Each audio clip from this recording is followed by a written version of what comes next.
Él le regaló un collar caro a su amante, y tuvo la audacia de felicitarme en el Día de las Madres con flores falsas, sin saber que yo ya lo sabía todo.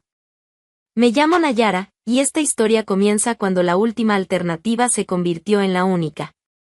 Después de años insistiendo en hacer la vida funcionar en la ciudad donde nací, me di cuenta de que lo que construíamos allí no pasaba de un intento. No era un hogar, era resistencia. Y resistir cansa. Fue en una noche bochornosa de julio cuando tomé la decisión definitiva. Me senté en el sofá de la sala, con las cuentas abiertas sobre la mesita de centro, Óscar a mi lado y Mateo dormido en el cuarto. Miré al hombre con quien compartí mi vida durante tanto tiempo y le dije, vamos a empezar de nuevo. Pero lejos de aquí. Él simplemente asintió. Ni siquiera preguntó. Tal vez ya lo esperaba. Llegamos a Castellón de la Plana con una maleta cada uno, 2 bolsas de juguetes de Mateo y la sensación de que, si no funcionaba ahora, no funcionaría nunca. El apartamento era pequeño, 2 habitaciones y un balcón estrecho que daba a un patio interior. Pero era nuestro. Y era silencio. No el silencio del abandono, ese que vivíamos en la ciudad anterior, sino el silencio de lo posible. La primera semana fue un torbellino. Cada esquina era nueva. Cada trayecto parecía una maratón. Pero allí, en medio de ese caos, algo inesperado ocurrió, conseguí un trabajo. El jueves, para ser exactos. Entré en una tienda de ropa femenina solo para mirar vitrinas, y salí contratada. Vendedora, jornada completa. El salario no era alto, pero significaba un respiro. Por primera vez en meses, logramos hacer la compra del mercado sin convertir mentalmente los precios con desesperación. Óscar reaccionó con entusiasmo. Dijo que haría su parte. Y la hizo. Fue él quien llevó a Mateo a la escuela los primeros días, quien preparaba el desayuno con pan caliente y chocolate, quien aprendió el camino al colegio antes que yo. Trazamos un plan, yo trabajaba fuera, él se encargaba de la rutina de nuestro hijo. Así de simple. Equilibrado. Y parecía funcionar. Mateo, claro, al principio se extrañó. Hizo un berrinche el primer día, lloró el segundo, pero en la tercera mañana ya saludaba feliz al ver el portón de la escuela. Óscar decía que se sentía importante al acompañar todo de cerca, las profesoras, las tareas, los dibujos pegados en el mural del aula. Está creciendo tan rápido, Nayara, me decía con un orgullo que reconfortaba. Y yo le creía. Me parecía hermoso verlo así, tan involucrado. Incluso comenté con una compañera de trabajo, riendo, mi marido se convirtió en un padre ejemplar. Va a acabar siendo ascendido a madre. Y eso era lo que yo veía, un marido comprometido, un padre presente, una posibilidad real de que ese nuevo comienzo no fuera solo otro error disfrazado de esperanza. Claro, los días eran agotadores. Yo llegaba molida, los pies gritando, la cabeza a mil. Pero me acostaba con la sensación de que íbamos por el buen camino.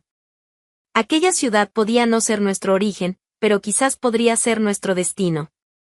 El viernes de esa primera semana, llegué a casa un poco más temprano. Cargué a Mateo en brazos, besé su frente y agradecí mentalmente por estar todos allí, intentando. Vi a Óscar cortando verduras en la cocina, tarareando una canción cualquiera. No se me pasó por la cabeza que ese mismo hombre, tan seguro en su papel de padre, ya empezaba a coquetear con algo mucho más peligroso. En la segunda semana en Castellón, la rutina parecía sólida. Yo salía temprano al trabajo y, al volver, encontraba a Mateo alimentado, limpio y animado, con alguna novedad del colegio para contar. Óscar se mostraba cada vez más integrado a la vida escolar de nuestro hijo. Sabía el nombre de los compañeritos, de los empleados, de las tareas. Incluso me contaba historias de la clase de ciencias como si él mismo hubiera participado. Pero, por dentro, algo ya empezaba a cambiar. La primera vez que se fijó en Laia, la profesora de Mateo, fue en una de esas mañanas de entrega en la puerta. Ella sonreía con amabilidad a los padres, llamaba a cada niño por su nombre, se agachaba para hablar con ellos mirándolos a los ojos. Era joven, pero había en ella una ligereza que llamaba la atención, discreta, pero presente. Óscar, contrario a como siempre había sido, reservado, un tanto perezoso con las actividades escolares, empezó a alargar más la conversación con ella. A veces, contaba chistes sobre lo difícil que era peinar a un niño, o inventaba que Mateo había comido arena en el recreo solo para arrancarle un comentario. Y ella, sin motivo para desconfiar, respondía con naturalidad. Era simpática. Educada. La típica profesora que cree en lo que hace. Con el tiempo, él empezó a ir más allá de lo necesario. Pasaba por la escuela sin tener motivo, inventaba preguntas sobre materiales escolares, pedía reuniones individuales, solicitaba recomendaciones de lectura infantil. Todo con un solo objetivo, verla. La obsesión nació despacio, pero firme. Una tarde cualquiera, después de dejar a Mateo, inventó la primera mentira. Le dijo a Laia, con una mirada calculadamente abatida, que era padre soltero. Contó que su esposa lo había engañado y abandonado al hijo. Pintó un retrato melancólico, de hombre herido que intentaba, con esfuerzo, reconstruir una vida destruida por quien amaba. Laia se quedó en silencio por algunos segundos. No porque desconfiara, sino porque se sintió conmovida. Él sabía el efecto que eso causaría. Sabía que una historia triste dicha con calma y en los ojos correctos, ablanda cualquier defensa. «Eres fuerte», ella respondió. «Mateo tiene suerte de tenerte». Esa noche, cuando llegué del trabajo, Óscar me recibió con una cena sencilla, lo cual no era común. Dijo que había tenido tiempo, que el día había sido tranquilo. Me preguntó si estaba feliz con el nuevo empleo, elogió mi ropa de trabajo, me llamó guerrera. Parecía encantado conmigo. Y, al mismo tiempo, ya comenzaba a encantarse con otra. Así fue como empezó a vivir dos versiones de sí mismo, el marido dedicado en casa, y el padre desamparado en la escuela. Un papel nuevo en cada escenario. Laia empezó a mostrar más atención. Conversaban durante más tiempo. A veces, caminaban juntos hasta el portón. Ella escuchaba, se preocupaba, le preguntaba si estaba bien. Óscar respondía con ese tono de voz bajo, con las pausas correctas, las palabras calculadas. Un actor de primera. A veces es difícil. Pero lo intento. Por Mateo. Él merece un hogar decente, incluso sin su madre, decía, sin pestañear. Y ella le creía. Le creía porque no tenía motivo para dudar. Y porque, en el fondo, parecía querer creer. Mientras yo me partía el lomo en el trabajo, él se convertía en el rostro simpático de la familia en la escuela. Las profesoras le sonreían, algunas madres comentaban que daba gusto ver a un padre tan involucrado. Y él se alimentaba de eso. Como si cada elogio fuera un ladrillo más en la mentira que venía construyendo. Con Laia, fue más allá. Empezó a llevarle pequeños regalos, chocolates, flores del mercado, cuadernos decorados para el uso del grupo. Todo cuidadosamente disfrazado, pero siempre entregado directamente a ella. Poco a poco, creó un vínculo. Ella ya sonreía diferente cuando lo veía acercarse. Una sonrisa más íntima. Más cómplice. Y él lo aprovechaba. Cada conversación era más larga. Cada confidencia, más elaborada. Óscar contaba historias falsas sobre esa supuesta separación, fingía dolores que nunca existieron, inventaba crisis que jamás enfrentó. Y Laia, conmovida, ofrecía oídos, empatía, hasta consejos. Todo basado en una mentira cuidadosamente construida. Un hombre como tú no debería haber sido abandonado, le dijo ella una vez, con los ojos llenos de verdad. Tal vez confié demasiado, respondió él, con el tono exacto de un dolor fingido. Mientras tanto, yo seguía en la oscuridad. A mis ojos, el matrimonio parecía sólido. Claro, había cansancio, adaptación, pero también había compañerismo. Yo creía que estábamos viviendo ese nuevo comienzo que tanto deseábamos. Les contaba a mis compañeras de trabajo lo involucrado que estaba con la escuela de nuestro hijo. Decía con orgullo, Óscar es otro hombre. Está presente, participa, hasta se volvió voluntario. Incluso me reía sola al recordar la escena de él pegando papel crepé en los murales de la escuela. Yo veía eso como una señal de madurez. Un padre que por fin entendió su papel. Y Mateo, bueno, él también cambió. Estaba más entusiasmado con la escuela, hablaba de Laia con frecuencia. Decía que era la profesora más genial del mundo, que su papá la ayudaba en todo. A veces, los dibujaba a los tres juntos, él, el papá y Laia. Y yo me reía, creyendo que era solo admiración infantil. Hasta que un día, mientras jugaba sobre la alfombra del salón, Mateo soltó una frase, sonriendo, Laia va a ser mi nueva mamá. Me reí, como quien se ríe de una ternura inocente. ¿Nueva mamá? ¿De dónde sacaste eso, hijo? Papá dijo que es muy linda. Que le gusta. Igual que tú lo quieres a él. Óscar estaba en la cocina y escuchó. En ese momento, se acercó y se rió también, quitándole importancia. Este niño tiene una imaginación. En un rato más va a decir que tiene 2 perros en el cuarto también. Cambió de tema. Le pidió a Mateo que mostrara los juguetes nuevos, dijo que iba a hacer palomitas. En ese momento, no vi nada extraño. Solo me di cuenta después de que no negó lo que su hijo había dicho. Solo desvió la conversación. Si existe una línea que separa la mentira de la traición, Óscar cruzó esa línea en el momento exacto en que compró ese collar. Era de plata, con una piedra azul en el centro. Demasiado caro para alguien que se quejaba de los precios del supermercado. Eligió la pieza él solo, en una joyería del centro, y se aseguró de envolverlo con una tarjeta sencilla, para quien me devolvió la esperanza. Fue un viernes, después de dejar a Mateo en la escuela, que le entregó el regalo a Laia. Estaban solos en la sala de coordinación, él había inventado que necesitaba aclarar una duda sobre el material del mes siguiente.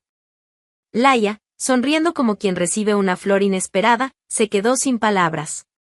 No tenías que hacerlo, tenía que hacerlo. Me hiciste creer que no todos se rinden con uno. Hablaba con esa mirada cargada, esa misma mirada ensayada de dolor. Con cada palabra, construía la imagen de un hombre roto por dentro, pero que, gracias a ella, empezaba a reconstruirse. Laia, ya sumergida en la mentira, creía en todo. Tocó el collar como si fuera una reliquia.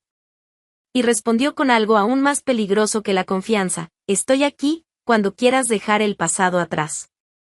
Óscar aprovechó la oportunidad. Prometió que estaba resolviendo todo. Que el proceso de separación estaba en marcha, que solo necesitaba tiempo, paciencia y discreción. Dijo que pronto estarían juntos de verdad, sin esconderse. Y así fue como ató a Laia a una red de promesas. Por fuera, todo seguía normal. Pero por dentro, él ya dividía su vida en 2 mundos, uno con ella, otro conmigo. Yo, claro, aún creía en la versión que me mostraba. Óscar seguía actuando como el padre atento, el marido compañero. Llegaba a casa contando que la profesora de Mateo era un ángel, que organizaba todo con cariño, que nuestro hijo estaba aprendiendo a escribir su nombre gracias a ella. Incluso llegué a comentar, en tono de broma, si sigue así, voy a tener que mandarle flores a Laia. Parece que ya es parte de la familia. Él se rió. Fingió modestia. Pero en su cabeza, ya había hecho exactamente eso, solo que con otras intenciones. Los encuentros entre ellos se volvieron más frecuentes. Óscar comenzó a planear horarios específicos para verla fuera de las actividades escolares. Una vez, fingió haber olvidado la mochila de Mateo solo para regresar al final del día y encontrarla sola. Laia se sumergía en la narrativa con los ojos cerrados. Escuchaba cada pronto todo va a cambiar como quien espera un milagro. Creía que estaba siendo amada con intensidad. Sin saber que no era más que otra pieza bien colocada en el tablero de un juego sucio. Y yo seguía ajena. Me parecía bonito el compromiso del padre con la escuela. Les decía a mis amigas que, por fin, nos estábamos organizando como una familia de verdad. Hablaba con orgullo, con esperanza. Capítulo 5. La mentira deshecha fue el martes de la 3ª semana. Uno de esos días en que todo parece estar en su sitio, hasta que deja de estarlo. A primeras horas de la tarde, recibí un mensaje de Óscar, hoy está pesado, amor. ¿Puedes buscar a Mateo? Me pareció raro. Él se empeñaba en buscar al niño todos los días. Pero el mensaje venía con ese tono casual, como si fuera algo eventual. Respondí que sí. Y seguí el día sin imaginar lo que estaba por pasar. Llegué a la escuela 15 minutos antes de la hora. El portón aún estaba cerrado. Esperé de pie, recostada en la reja, como las demás madres. Cuando lo abrieron, caminé hasta la recepción, me anuncié como la mamá de Mateo, y me indicaron que esperara en el pasillo. Dijeron que la profesora vendría a traerlo. Fue entonces cuando vi a Laia. Apareció por el costado del pasillo, con la mochila de Mateo en una mano y un papel doblado en la otra. La expresión de ella, al verme, cambió de inmediato. No fue una sorpresa cualquiera. Fue ese tipo de mirada que paraliza. Confusión, susto y algo más. Buenas tardes. ¿Nayara? Preguntó con vacilación. Sí, soy yo. Se quedó en silencio por unos segundos. Sus ojos saltaron hacia la puerta, luego volvieron a mí. Y entonces, con una expresión difícil de describir, dijo, ¿tú, eres la mamá de Mateo? Asentí, despacio. ¿Y, esposa de Oscar? Lo soy. Las palabras salieron como si fueran triviales. Pero algo en su rostro me preparó para lo contrario. Dios mío, murmuró, casi sin aire. Nayara, perdóname. No lo sabía. Él me dijo que era padre soltero. Mi cuerpo se tensó. ¿Cómo dices? Ella dio un paso adelante, aún sosteniendo la mochila de mi hijo, y dijo con la voz temblorosa, él me contó que tú te habías ido. Que los habías dejado a los dos. Dijo que estaban separados. Que lo engañaste. Yo soy su novia. No pude responder. Ni siquiera pestañear. Solo me quedé allí, mirando a esa mujer que, con los ojos angustiados, acababa de desmontar el mundo que yo creía tener. No sabía que estaba casado. Él, también me engañó. Me lo contó todo con tanto detalle, Nayara. Me hizo creer que estaba solo. Incluso me regaló un hermoso y caro collar. Mateo apareció poco después, corriendo por el pasillo. Sonrió al verme y corrió directo a mis brazos. Mamá. Me agaché y lo abracé con fuerza. Y lloré. Lloré ahí mismo, con mi hijo en brazos, en medio del pasillo de la escuela. No me importó quién viera. No intenté disimular. Lo que sentía no era drama. Era duelo. Duelo por una confianza muerta.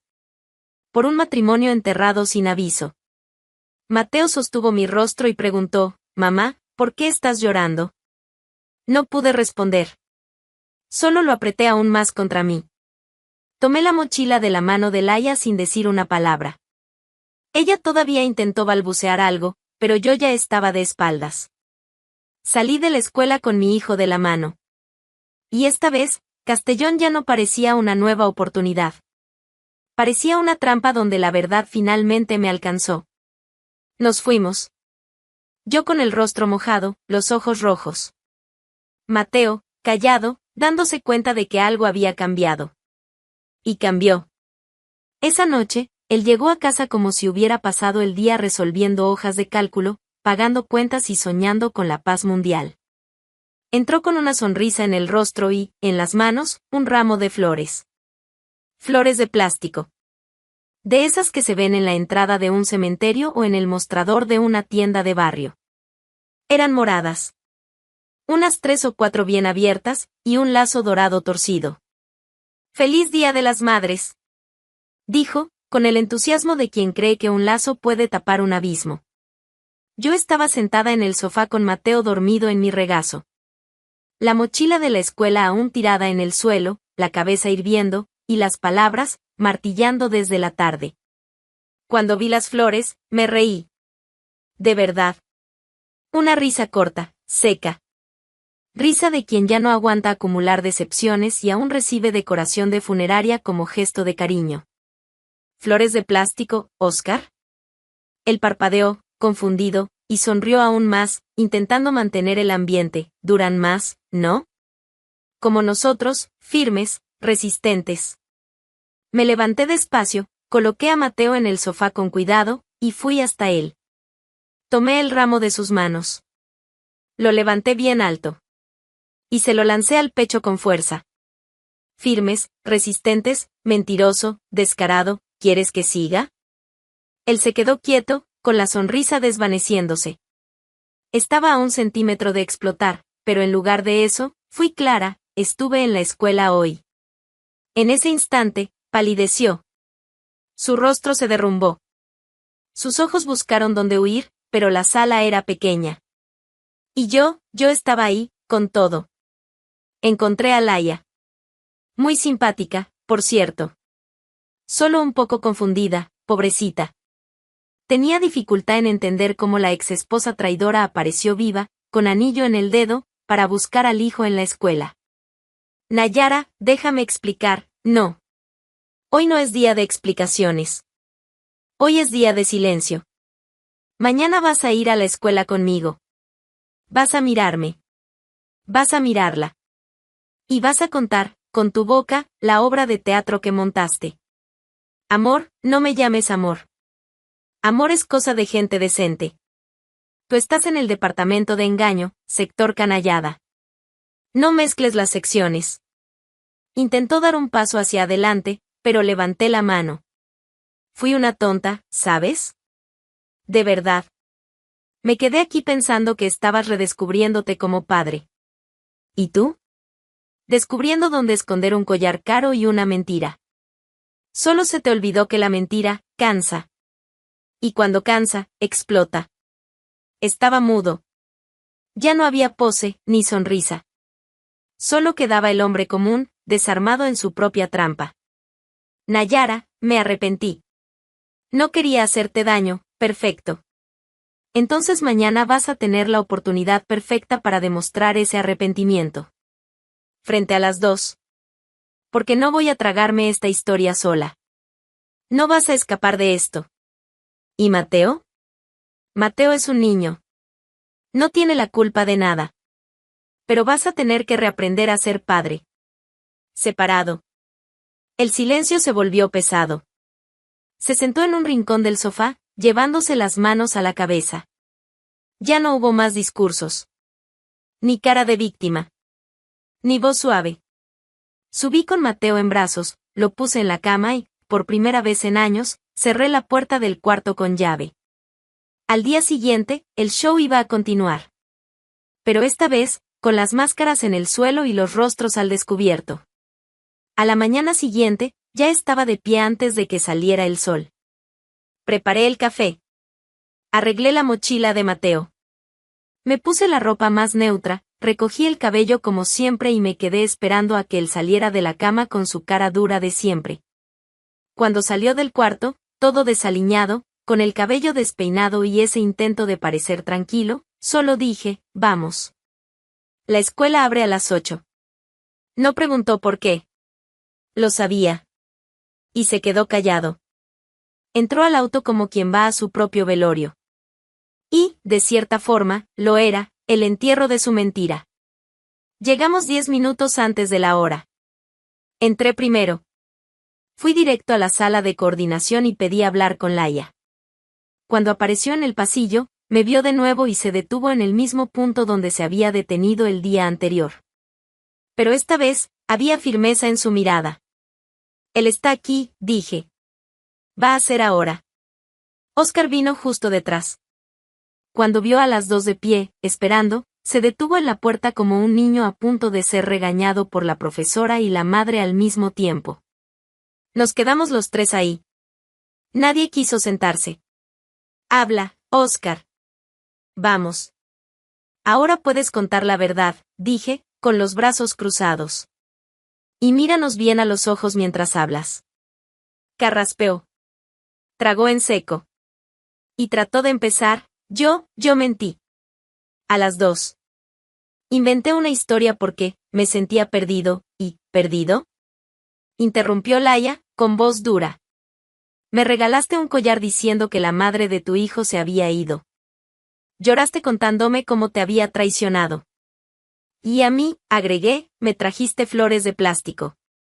3 flores torcidas de la tienda del chino. ¡Qué consideración, eh!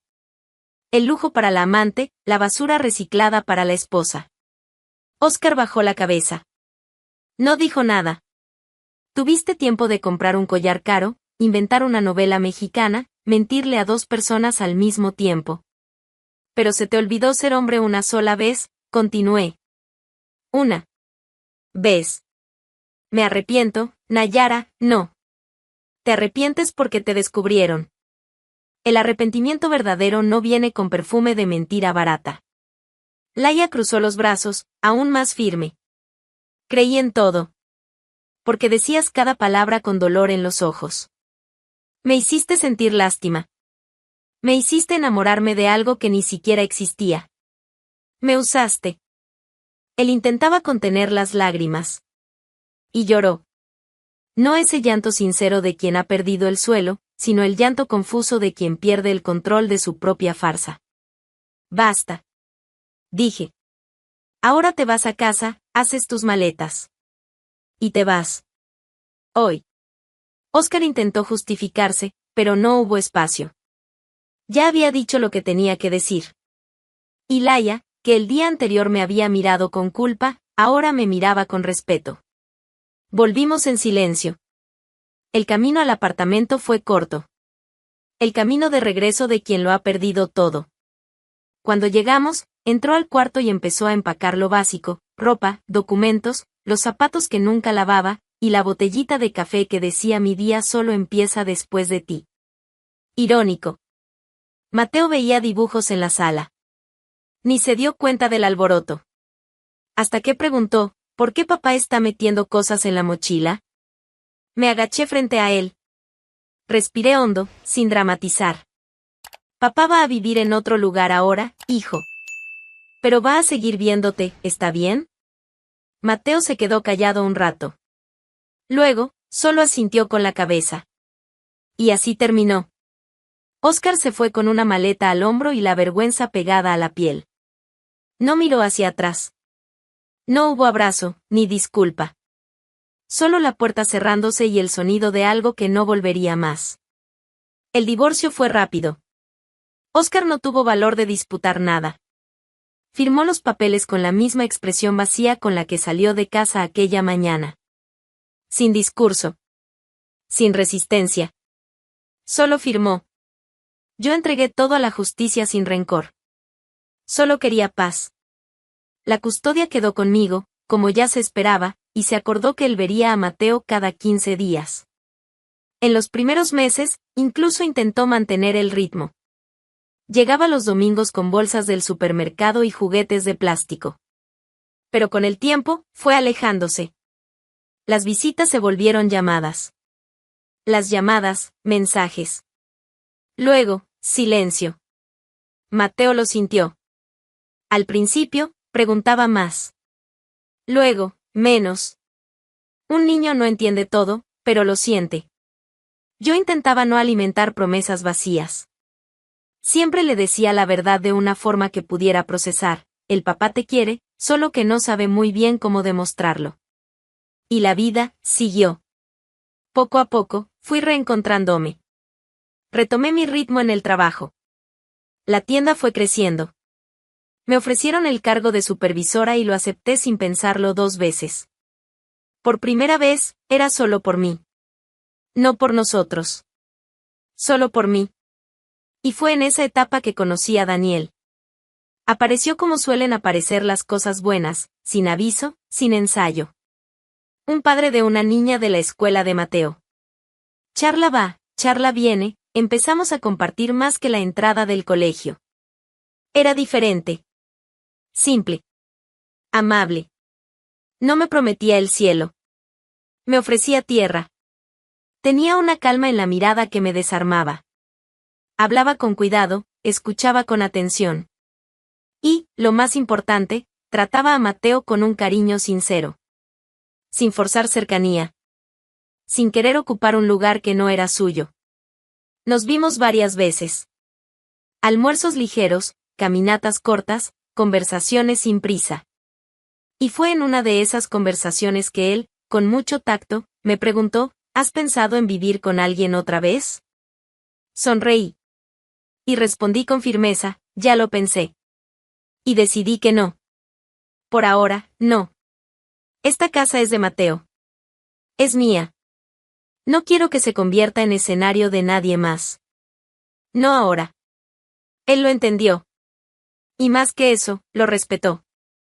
No intentó negociar, no hizo drama. Solo dijo, entonces, hagamos del afuera nuestro lugar. Cuando el adentro esté listo, tú lo sabrás.